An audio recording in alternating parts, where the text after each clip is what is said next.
Brought to you by NVC bearing, भारताची पहिली bearing उत्पादक। महानगरपालिका निवडणुकीसाठी सर्वोच्च न्यायालयातून ओबीसींच्या आरक्षणाचा निर्णय आला आणि स्थानिक स्तरावर काँग्रेस पक्षानं सर्वे सुरू केलेला आहे उमेदवाराच्या चाचपणीसाठी। माझ्यासोबत नागपूर काँग्रेसचे अध्यक्ष आमदार विकास ठाकरेजी आहेत।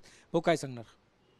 असं आहे की कोर्टात न्यायप्रविष्ट जरी विषय असला होता महानगरपालिकेचा, परंतु खालच्या स्तरावर तयारी करणं हे आमचं कर्तव्य होतं आणि त्या निमित्तानं आम्ही जेव्हापासनं ही महानगरपालिका बरखास्त झाली आणि प्रशासकाच्या हातात गेली तेव्हापासूनच सामान्य जनतेचे प्रश्न सोडवत असताना त्या भागात कोणत्या समाजाचे लोक आहेत, ओबीसीचं आरक्षण कुठे होतं आणि तिथे कोण आमचं कार्यकर्ता काम करत आहे याची यादी बनवून तसं आम्ही सर्वेसुद्धा करायला दिलेला आहे की लोकांच्या मते कोण काँग्रेसकडनं उमेदवार चांगला राहू शकू। कारण की यंदा जो निवडून येण्याची क्षमता ठेवतो, जो लोकांमध्ये राहतो, अशाच व्यक्तींना तिकीटं देण्याची शिफारस शहर काँग्रेसतर्फे होणार आहे। कारण की शेवटी निवडणुकीत विजयी झाला किंवा पराभूत झाला, जे लोक मतं देतात आणि जी पक्ष तिकीट देते त्याचं कर्तव्य असते की 5 वर्ष जनतेमध्ये राहावं आणि लोकांचे कामं करावे।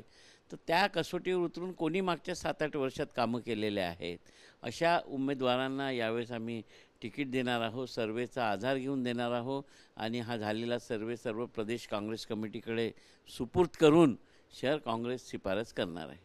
कुठल्या टप्प्यात आणि किती सर्वे करणार आहे, काय प्रश्न विचारले जाणार आहे जनतेला?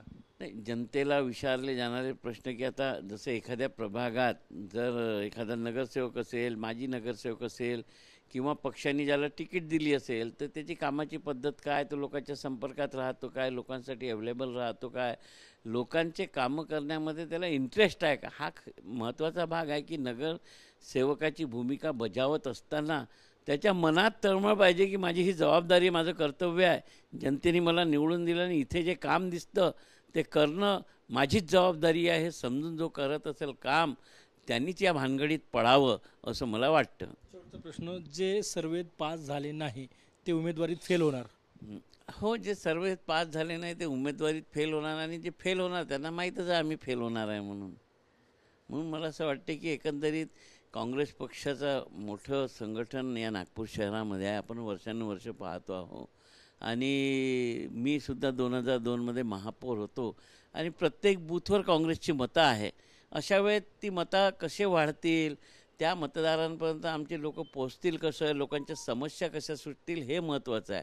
कारण की सर्व मूलभूत सोयी सोडत असताना महानगरपालिकेची भूमिका महत्त्वाची असते। आमदार असतो, खासदार असतो, मंत्री असतो, सगळेच असतात, परंतु लोकांना दैनंदिन जीवनामध्ये मूलभूत सोयी त्यांच्या ज्या आहे त्या सोडवण्यासाठी नगरसेवकाची नितांत आवश्यकता असते आणि मला वाटते की तो नगरसेवक जर बरोबर असला, आता आपण पाहतो की मोठमोठ्या हाका दिल्या जातात की आम्ही करोडोचे कामं, परंतु या नागपूर शहराची अवस्था काय, कचरा जसाचा तसा आहे, पिण्याचं पाणी पाऊस आल्यानंतरही मिळून नाही झालेलं आहे, रस्त्यावरचे गड्डे बुजत नाही आहे, लोकांच्या घरात पाणी शिरत आहे, म्हणजे महानगरपालिकेने ज्या सोयीसुविधा द्यायचा त्याचा अभाव आहे।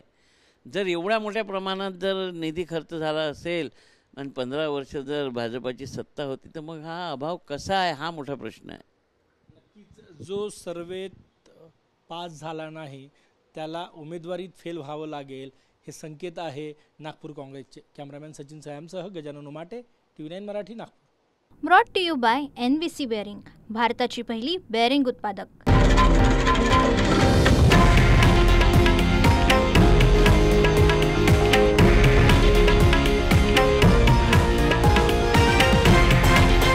हे आहे देशातील नंबर 1 न्यूज नेटवर्क आणि आपण पाहत आहात TV9 मराठी, एकमेव।